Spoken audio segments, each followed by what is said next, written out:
Hello everyone, this is Stefan from Lush and Salty Aquariums. How are we doing? This is my 125 gallon mixed reef tank, and I'm showing it to you by way of a preview of the overall tank, and I'm doing it when the higher lights are on. I recently noticed that my last couple updates, maybe more than that, have all been when the blue actinic lights are shining, or nighttime, night glow, moon glow, which is wonderful and beautiful, but a lot of the corals at that point have either fully recessed or are beginning to. Anyway, they're not necessarily showing their best. So today, in the higher light, I'm going to show you some of the creatures living inside this tank. So let's move a little bit closer. And the first thing you can see are a couple of my older, larger denizens, the sailfin tang and the coal tang. I've had them for a long period of time. I've said this before, but that sailfin might be 3/4 of a pound now. It's frying pan sized. Too big for this tank if I were to buy it that way, but it grew up the size of a golf ball as a $20 fish from Petco. And look at it now. So it's doing wonderfully well as it picks at the sand bottom for some goodies. I fed them a little while ago. Over here is a direct beneficiary of that sailfin tang. It is my cleaner wrasse, and he, as many of you know, will feed, as he's doing right now, off of little parasites growing on the sides of other larger fish. Now, a number of the fish in this tank just aren't big enough for this guy to get any sustainable nourishment from, so that large sailfin, as well as a couple others, are big enough to where this creature can get a legitimate food supply. Now, it does eat other foods, but it's generally not recommended for the aquarium trade, because it definitely needs to get nourishment from the sides of other fishes. It's just a way it gets certain necessary nutrients that cannot be provided through flake food or frozen foods or any of the other foods, no matter how much it might eat it. So in some respects, having the larger fish that can tolerate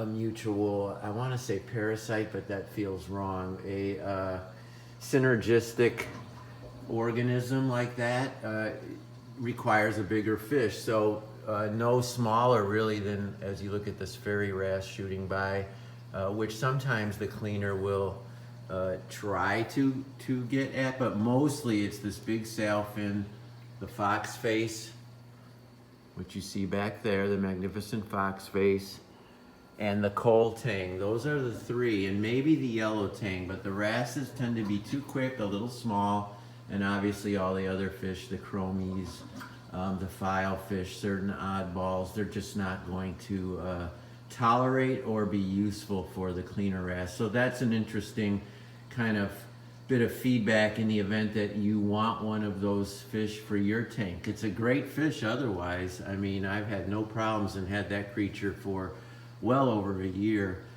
Now let's look at some of my corals. Most of them are soft because that's what does better in this tank. I just can't do hard or stony corals, not with any long-term success, but with the soft corals, leathers. Here you see a neon green cabbage, a toadstool leather. This is a long polyp toadstool. The polyps are not out, contrary to my opening spiel about the light revealing polyps, but this is a frag, if you can believe it, from that other one, and look at how big it is. And then here you see the long polyps, and here's yet another frag from this species. Now you see what I did? I anchored it to a piece of live rock, but I used a sliced off chunk of chopstick, a piece of wood, clean wood, and I was able to, I just inserted it right through the center of that coral. So it's one invasive puncture, but by doing that, I'm able to anchor the coral with crazy glue, and you can even see it how I did it, right to the piece of rock or the frag plug, and it's gonna stay in. Now you try crazy gluing leather coral to rock, and it will work for a day or two, and then the coral just sort of makes its way off. It slides off, it slimes off. But now this one's already starting to grow onto the rock, and soon, if I want, I could literally pull that toothpick out, and I'm not taking any chances, and I'm going to leave it in for a while. Eventually it'll just degrade or the leather will take over it. But that's a trick that I got from one of you wonderful YouTubers on how to anchor soft corals with slimy outer coats onto live rock. Now I use crazy glue too, but primarily to anchor the piece of wood onto the rock. So yet another useful tip. This is a green Sinulera coral. I love this coral. It's toxic green as well.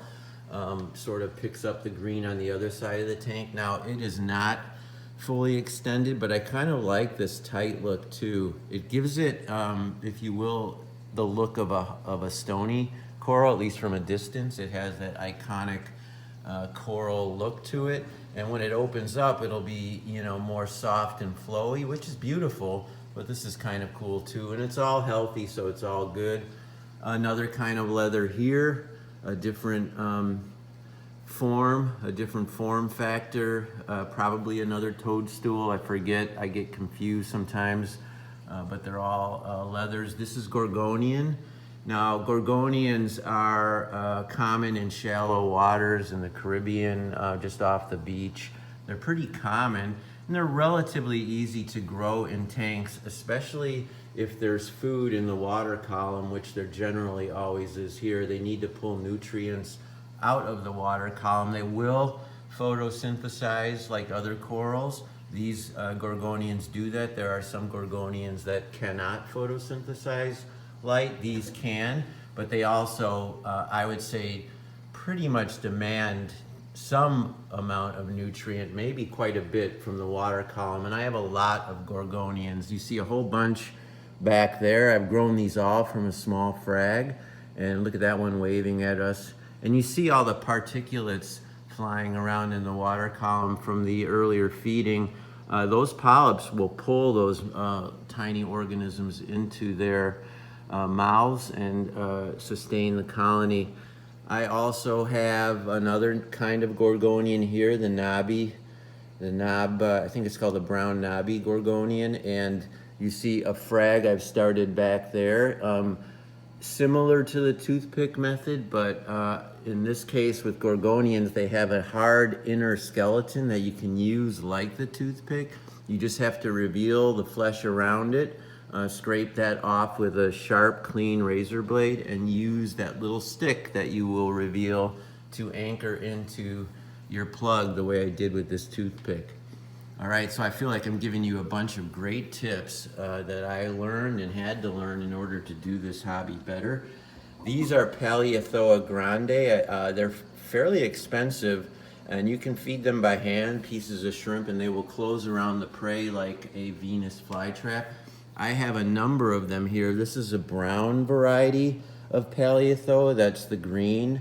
And those are both similar in how they feed and how they live and what they like, which is medium light, medium to low flow. Here you see some more of them over here. I've got some more of them in here. I've got a great colony back there next to a pretty nice looking gigantic mushroom, elephant mushroom, I think. I wish it was open more, but it looks like it's doing pretty well. What else can I tell you about this tank? There is some sponge in here, this blue sponge, which is beautiful. Now this colony started to recede to some extent, and I took bits and pieces of it that I would find on the sand bottom and kind of wedged them into different little nooks and crannies a long time ago when they were small pieces, and now I've got a bunch of smaller pieces, and who knows where that will go and if they'll get bigger. But they started to grow, and they're there. And blue That color blue, ironically, is a rare color in the saltwater kingdom, at least in terms of corals. I'm sure there are plenty of fish. There's one right there that have a beautiful blue.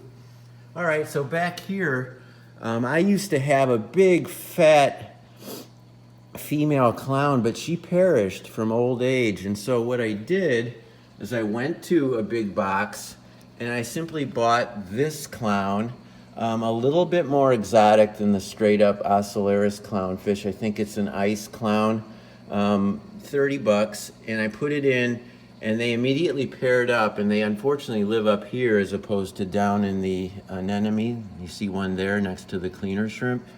But they like it up here. And the other one, rather than starting a new colony in its more natural setting, the center of an anemone, it went right to the what used to be the recessive male. Now the male is bigger and will, if it hasn't already, turn into the female of this species, whereas the smaller one will become the male.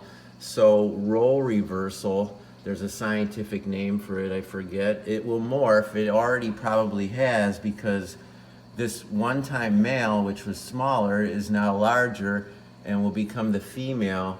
And she, they will now start foraging outside of that area, whereas the new male will tend to stay by the power head back there, which was the way the other one behaved when it was the recessive of the two. I have some of these beautiful little blue chromies. I've had them a long time.